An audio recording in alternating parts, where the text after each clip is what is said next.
Okay, so we've got some quick levels team updates.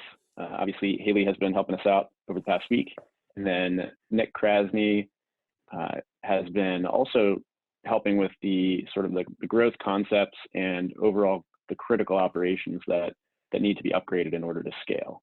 And so this past week has been a lot of intensive digging about what our current processes look like and how to get those to a scalable point. And then Victoria Gershuni, who's a colleague of Chase Brown, she's also a surgery resident at Penn, has been helping us conceptualize a CGM study that would be probably on surgery residents at the University of Pennsylvania. And she's been using the Levels product and has a really great publishing history in metabolic health as well. So we're starting to actually get some traction in terms of like what that study could look like, and and also with feasible numbers in terms of cost and schedule. So that's exciting. So more to come on both of those. So recently, over the past week, we've been doing quite a bit in terms of the continuing the customer outreach, but also pushing to the next phase of our public perception. So reaching out to the wait list.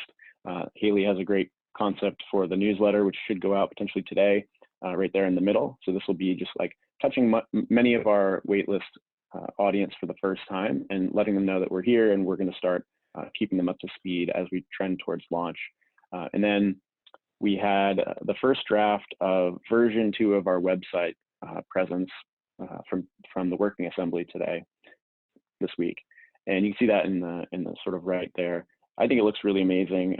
We do have a draft that we can circulate for everyone to sort of check this out. But the main goal here is to be more forward with what we do and why we do it, so that people that arrive are not really seeing this sort of translucent information. It's more direct, and we're really owning our presence and owning our mission. Other things that happened this week, we have received really great feedback on the merging of the dashboard and history. So this has gotten high marks from users and other people who have just seen screenshots, like on Twitter. You can see a quote up in the top right from Kevin Lee. It's only been 2 months, but the Levels dashboard looks way better now. Awesome work to the Eng team. This is, I think it's really trending towards a very elegant, smooth interface. I can now log activities, food in particular, in seconds. Like it's literally like second nature to me, and that's key for adherence. And then Dr. Stephen Dacchino went live on our platform, which opens us up to 17 states beyond where we were. He's a 40-state licensed telehealth physician. And as a result of that, you can see our telehealth network coverage is now reaching 96% of the US population. So we're live in 42 states and DC. So we have quite a broad reach, and we'll be able to start pre-orders in all of those states when we're ready to go. And then Weight Loss Challenge version 2 kicked off with, I think, much smoother sort of initial ramp up than before. We have been controlling communications much better, and I think the website and landing page from the Wearable Challenge has been key to that, as well as our just shared communication strategy. And we already talked about the progress on the CGM study. Another interesting thing is we've had some organic professional sports interests. So Lane Thomas from the Cardinals reached out to us and was very interested in getting access to the beta based on some organic word of mouth he had from another beta sort of superstar that we have, an ambassador in the program. So that's super exciting. We're getting really great signals. And then I threw the waitlist screenshot. We've blasted past 10,000. We're very close to 12,000 waitlist signups right now. So in terms of what's on the roadmap right now, there's been some amazing progress on the product, in particular the app and the sign up flow and all of the customer touching structure, but really the experience has not evolved at the same rate. And so this has to be, we got to really push this forward in order to achieve our price and experiential targets, meaning like the experience the customer goes through, the customer journey has to bridge a value gap from just the cost of a device, a CGM device, to a program that gives them metabolic awareness. And that's going to be a key focus for us to develop that experience, to really ensure that we're hitting all of the emotional touch points along the way and driving value at every step of the way. And the way we do that is we make sure that behavior change is possible and that people feel listened to and that they have all the information they need when they need it. Pre-orders are, again, a big one. So for all the reasons listed here, we're going to get some great insight into our audience and how our product is resonating when we turn on pre-orders. And it also is a financially strong position to be in. Like, it's always better to get paid up front, or to know that you have payment authorization before you try to ship product. So that's something we really want to push to.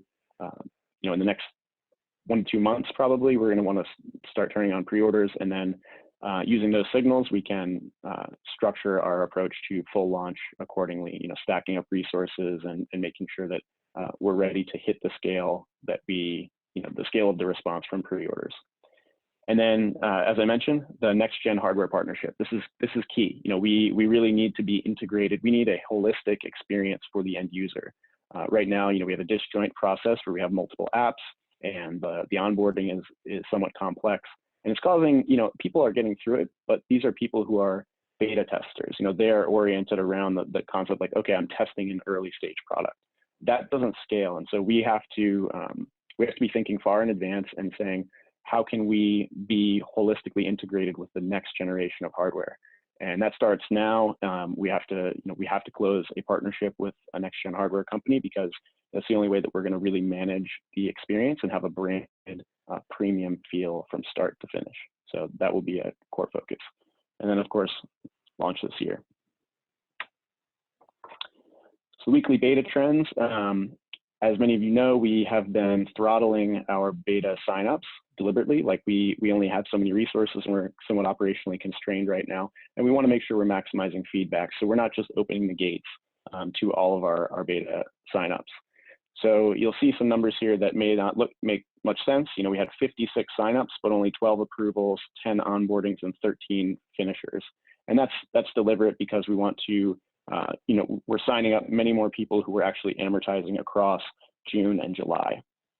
So we're on track still for about 55 total beta experiences in, the month of May, and we'll be exceeding that in June and July. So these numbers, the signups in particular, will continue climbing, and we'll have a big bump in the approvals and onboardings next week. So just to confirm that, we had 56 signups this week. Yes. Oh 56 man, people per case. That's a lot. Okay. Yeah, it's a 7-day week, by the way. Yeah. Overdue. So cash position's doing fine. We still have plenty of cash to get us through whatever next seed round we want to raise, probably this summer. Fortunately, the environment's coming back to life. The investors are starting to call me and asking how soon we're looking for term sheets again. So it sounds like we're at least in some capacity coming out of the slump from the last couple of months in that environment. But fortunately, it doesn't really affect us very much, because we raised more capital than we needed, and we've stayed super lean. So we're in good shape. Cool. Any questions on what we've covered so far? Also, on that question for signups, 30 of those were wearable challenge participants. So that kind of explains some of the bump. Cool. Okay, Casey, content.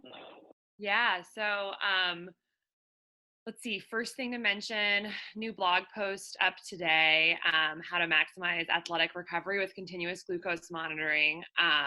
So that'll be, would love for people to review that. And that'll be a great one, I think, to get to a lot of our athletic partners who this will be really relevant for.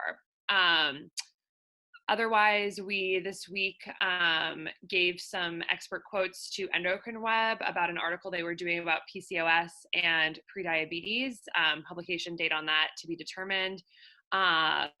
We also formally teamed up with one of our past users, Tony Castillo, who's a registered dietitian and sports nutrition performance consultant who went through 2 months of our program, and he was so enthusiastic about our product and about the potential utility for this in sports nutrition and for just personal health that he really wanted to contribute some blog posts for us about both testimonials for his experience, but also really an article targeted at how this could really be valuable for sports professionals who manage the nutrition component of athletic performance. So he's writing 2 posts for us, one about his personal experience and how much he got out of the Levels app in terms of understanding his own diet and lifestyle, and then one more targeted towards the athletic community and how this could be valuable, which I think will pair really, really nicely with our existing 3 blog posts on CGM and athletic performance. So those should be coming through in the next couple of weeks. We're also going to do our first Instagram Live with one of our sort of promoter ambassadors, Anthony Kunkel, who's a professional runner. That's going to be next Tuesday at 10 a.m. And so this weekend, we're going to put some calls to action on the Levels Instagram, asking people what they want to hear from this conversation. But Anthony's basically going to be using our product. He's already a low carb, sort of metabolically focused athlete. And he is going to be using our product to see how it enhances his training and his endurance on he does over 100 miles of running per week. And so this is going to kind of be a kickoff conversation before he starts using it, to sort of talk about his expectations, his history with low carb athletics and endurance, his involvement. He's actually been a participant in some of the landmark research studies on endurance athletics and metabolic flexibility, including the FASTER trial. So we're going to talk a little about that. And I think it'll be a really fun and interesting conversation. He's really amusing and really knowledgeable, and will kind of be the first in a series of Instagram Lives about his journey using Levels to optimize his endurance. So excited for that. And Haley's kind of been helping with the strategy for getting that off the ground. So next slide. Cool. So just some things in the pipeline. So we've got a couple really nice things that are going to be coming out in sort of the women's health CGM thought leadership space. Colleen is working on or has just completed an article really targeted towards female athletes and how CGM can help female athletes fuel properly sort of throughout the month and throughout hormonal fluctuations. We're also kind of in final reviews with our PCOS and CGM article. And so I think that those two together in the next couple of weeks will really flesh out our sort of women's health thought leadership. We were invited by this gentleman who runs a Healthy Body blog, which is a blog. He's got a lot of Twitter followers, 18,000 Twitter followers, and he's really excited about what we're doing. Saw us on Twitter and reached out, and we're discussing a guest post for his blog. The Forbes article that I was interviewed for is still in the journalistic process, and it's going to be published TBD.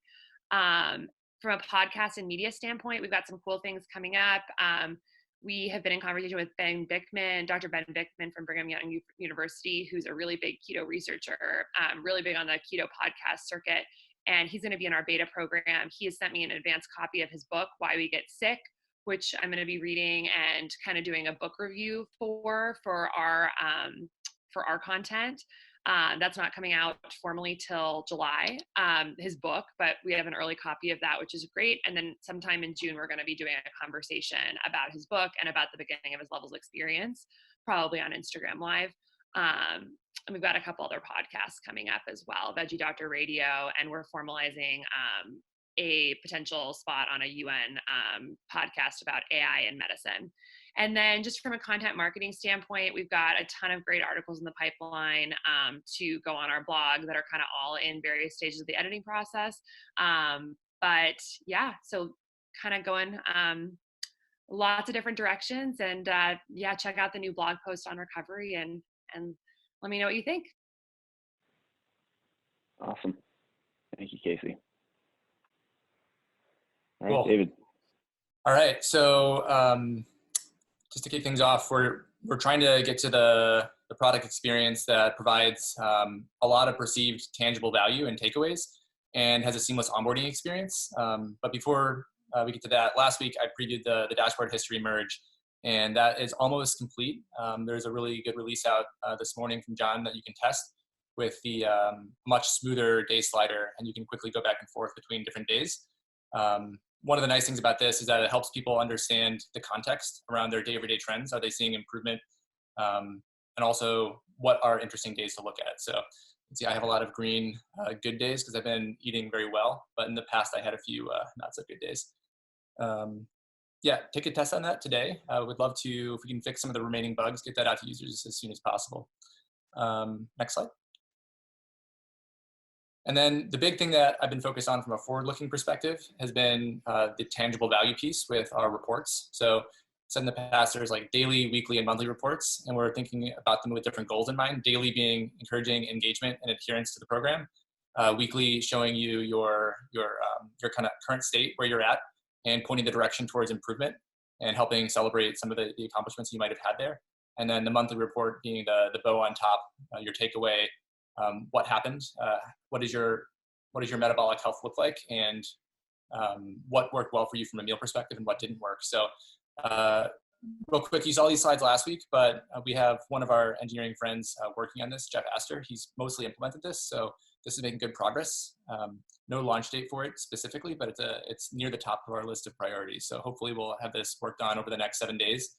No promises on launch, but maybe next week, I don't know. I'll let Andrew and Sam comment on that. Next slide. And then a few, oh, that's interesting. Yeah, so this is, I sent out an email to the team this morning with a sample monthly report. This was a feature that we piloted in the early beta, very manual monthly reports, and we had great feedback. Users liked it a lot. We're trying to take the core concepts of that and rethink it to reflect what our product is currently doing and helping people understand their metabolic fitness and what worked for them and what didn't work from their explorations on their personalized diet. So there's a few sections you can take a look, but the first section around your metabolic health, your metabolic fitness, show you some of the key things that we think will inform you and give you insight into how your experience was. So high glucose events, these are the things you really want to drive down. And then on the third concept here, it's if we filter out all your good days and only show you your bad days, can we show you any trends in terms of time of day? Where are your problem areas? And then after that summary, we point the user to the appendix where they can see their whole activity catalog and really drill into, okay, looks like afternoon and evening are bad for me. Let me go and see what didn't work there. Where can I optimize? Next slide. And then another part of the report is all about your meals. So we give you a summary, what worked, what didn't work in terms of your top meals, worst meals, times a day. There's more that we want to do here, but I was trying to constrain it to what do we have available that we can do right now. So it'd be nice to tell you, like, when you eat snacks, your snacks are generally good or bad, but we don't know what a snack is, right? We don't know the concept of food entities yet. So one thing we can do though is time of day. So that's why we feature that.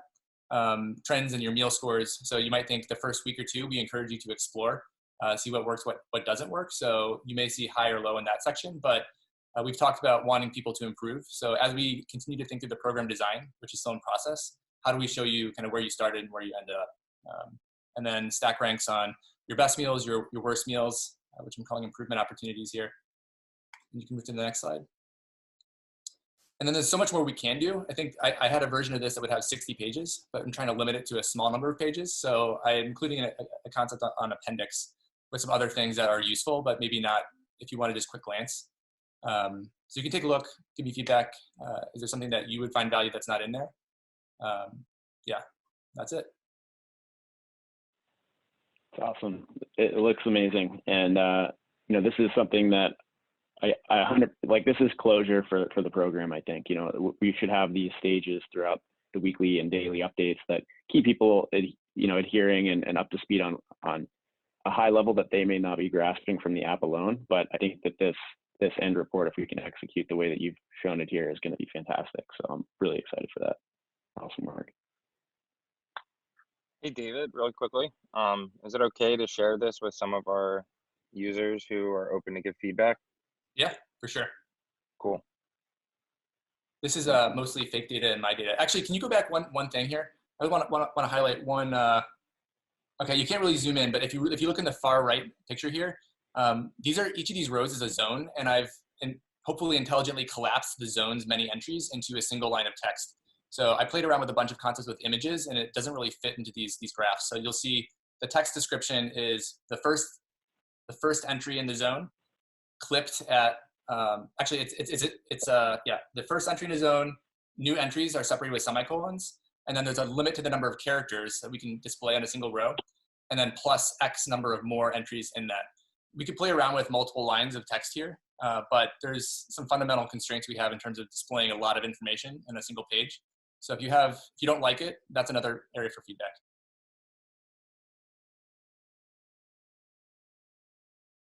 That's it. Cool. But yeah, Mike, go ahead and you can share it. Okay. Andrew. Yeah. So yeah, everyone play with the dashboard history unification. We have also been working on EHR and some ops automation stuff. So we talked about Nick. He's helping trying to connect the dots of like what is our path forward that will make operations scale. And so there'll be a lot of stuff there that won't touch the app, but will make things a lot smoother to get people on our program, which is great. Daily summary emails are on all alpha users. So if you are on the alpha list, you got it this morning. If you are not, let me know. It does mean that you will get all the delightful bugs that as we're working on new things, but it also means that you can help provide feedback a little bit earlier. So, and we are trialing the pro dashboard with a coach. So that will go out, and it'll be one coach, one customer kind of thing initially, letting him be able to see what his what is customer, like the food summaries, glucose summaries, and stuff like that. So it'll be exciting. I think this will be a really cool area for expansion and potentially growth for us. So I think that's most of everything else I think was covered. Which coach are we going with? I think it's Cody. Yeah, it is. Yeah. Cool. And his specialty is what again? It's like weight training and nutrition. Yeah, he's a personal trainer. Cool. He's been really engaged, so it's been cool. All right. These are the individual contributions. John, you want to go ahead and kick us off? Yep. As David mentioned before, we have been working really hard on getting a good slider to work for selecting the dates. The idea, as always, is to provide the best experience as possible. I almost gave up because this kind of interaction is really hard and has too many edge cases. But today we completed a version that is very close to what we wanted initially, at least on iOS. And I'm excited for that. There are still a couple bugs that are going to be fixed today. So let's see. Awesome. I think it looks amazing, by the way. I'm sure the frustrations have been brutal, but the outcome has been awesome. Great work. All right, Mike. Yeah, so similar to Andrew, seeing all of the orders come in, especially on the channel. I love the orders channel. It's also grounding, right? Make sure firing all cylinders. And then also another thing is just interesting is I'm getting more and more introductions from people that have signed up that want to connect their friends or people for me to actually connect with Sam. Like this morning, I got an email from somebody that signed up for July, and his girlfriend's a professional kite surfer and she wants to get into the program. She got like 90,000 followers and she's already emailed me. So that's exciting. I guess like non-levels related. So I've been baking. I've never baked in my life. I cook, never baked. Like Sarah Coffin inspired me to bake. And I'm making all of these like low glycemic, friendly, delicious desserts. And funny, like my sister also had a telehealth consultation this morning about her thyroid. And her doctor was like, so, have you noticed anything from like not being on the medication? Have you gained weight? And my sister's like, no, I've actually lost weight. She's like, oh, well, that could mean that it's, overactive. She's like, no. My brother's living with us and he's like super healthy and he's got us on all of like these low glycemic friendly foods. And and she mentioned to her endocrinologist what we were doing, and her endocrinologist was like, whoa, that's so cool. So I guess it's levels related too. Awesome. Awesome. Network effects. Casey. Yeah. That's awesome, Mike. I'm inspired now to do some baking. I don't bake as well, but your pictures have been pretty amazing. So yeah, levels wise, I'm really excited about this, this new blog post and kind of, that is up today, and kind of just getting more of this athletic content out to support, a lot of these people who have come to us very interested in how to use CGM for athletic performance. So kind of building out that knowledge base, I think, is really, really great. And kind of being able to offer them something tangible when they come to us, like really wanting to know how this can improve performance for themselves or their teams. So pumped about that.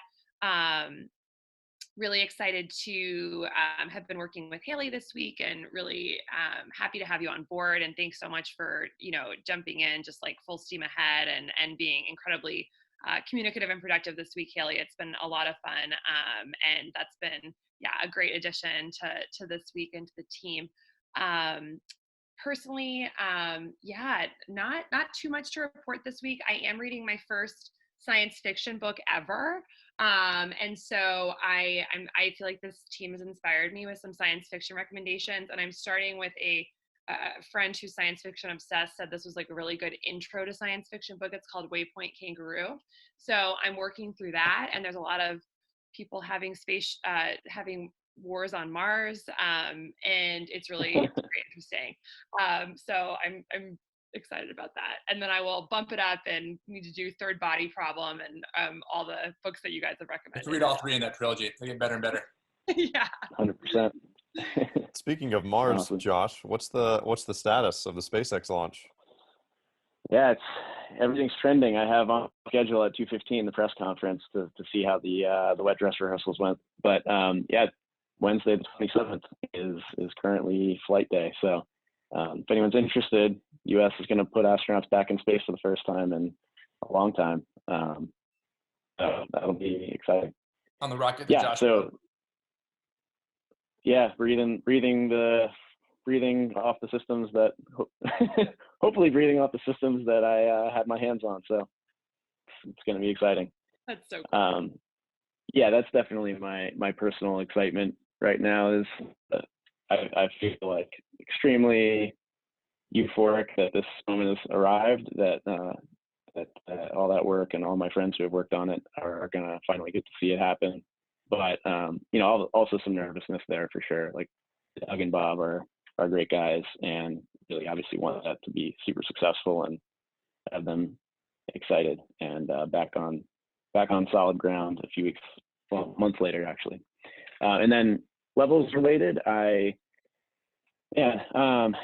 lots of stuff. The focus on operations and experience and communications, with Haley and Nick's help this week has been awesome. Like I can just see, the force multiplier of having multiple high-powered individuals like focusing on a problem that we were previously using a fraction of a person's time for. So I'm seeing like a lot of just really awesome momentum building there, which is great. I think one of the things that's most exciting for me is the amount of unsolicited inbound we're getting from professional sports.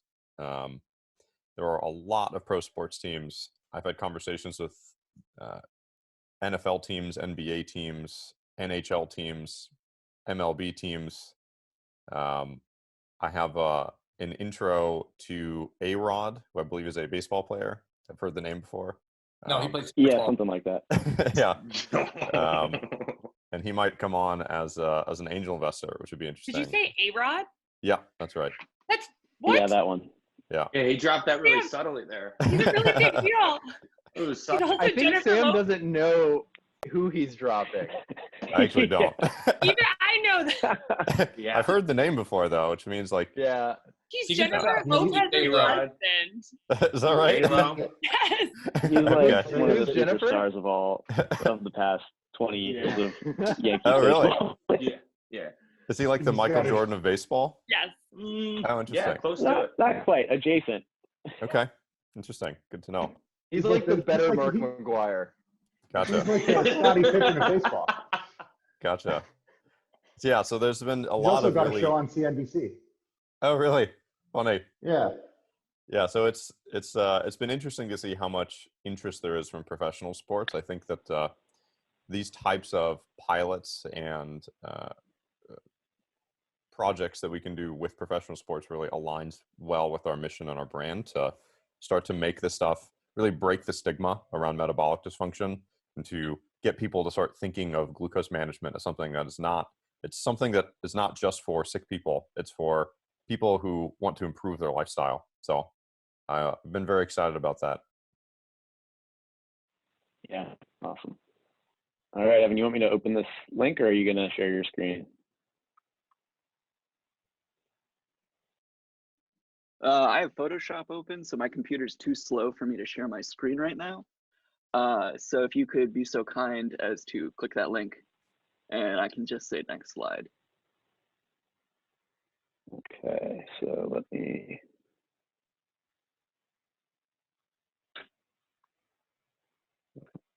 This.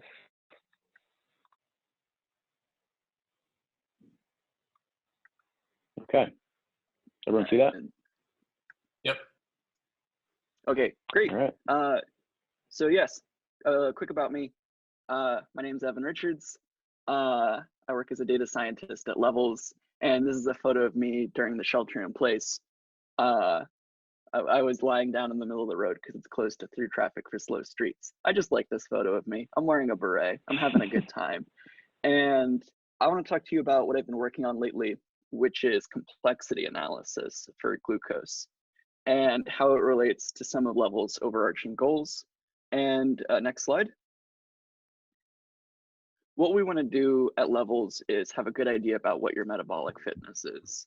So from the blog, I pulled out this really quick definition of metabolic fitness is a set of cellular mechanisms that produce energy from our food without deterioration or excessive harmful byproducts. And what this means is basically when you eat food, does your blood sugar stay in a sensible range that doesn't cause damage to things like your kidneys or eyes or peripheral nervous system? So to figure out where your metabolic fitness stands, we came up with the metabolic fitness score. Next slide. And to do that, I generated 100 some odd days of glucose data in charts that looked like this. And I asked the people at Levels with the most experience with glucose data, Mike, David, Casey, to label the days as being good health or ungood health, because you're not unhealthy if you have a day with a lot of spikes and it's high elevated glucose. You might just be stressed, you might not be sleeping well. The great thing about metabolic fitness score is that it gives users a 24-hour retrospective view of how their day went. It's really cool that I can scan my CGM and know that at that moment in time, my blood glucose is 187 milligrams per deciliter. But I came to Levels with some goals. I had jobs to be done. I'm a sub-elite athlete and I want to improve performance, or I'm overweight and I want to lose weight, or diabetes runs in my family and I want to make sure I'm making good choices. Just having one number doesn't really help you do that. And having a retrospective number about how your day went is really helpful to figure out exactly where you stand, but it doesn't take into account the it's overly focused on what you did that day, less focused on how you're doing overall. So next slide. One of the issues mathematically is that metabolic fitness score is based on variability and average, and it doesn't take into account that the readings are sequential. Your experience of glucose is mediated by time, and so when you move around a lot, just taking the average is a great simple metric, but it doesn't take into account that you really varied around a specific point. Next slide. Another problem is that there's no correlation between metabolic fitness score and finishing the program. we know that people are making better choices. We know that people are changing their behavior, but it's not showing up in metabolic fitness score. Because even towards the end of the program, you might have cut out foods that aren't great for you, but you're still trying foods that you love and figuring out how to optimize them, like different kinds of nut milk, or maybe making your own nut milk, for example.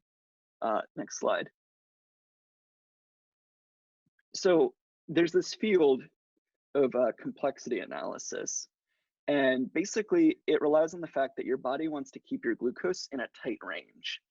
Like, it's a very complex system, and you eat food, some glucose goes in your muscles, some of it goes in your liver to be turned into basically starches. And it's a complex system. And complexity analysis, rather than just looking at the points in your measurements as a lump of data, it looks at how fuzzy each point is compared to its neighbors. And it treats spikes from food and exercise. It looks at them more at the shape of the spike rather than just how high it went. And the most interesting thing is it's not as affected by food and exercise as the metabolic fitness score.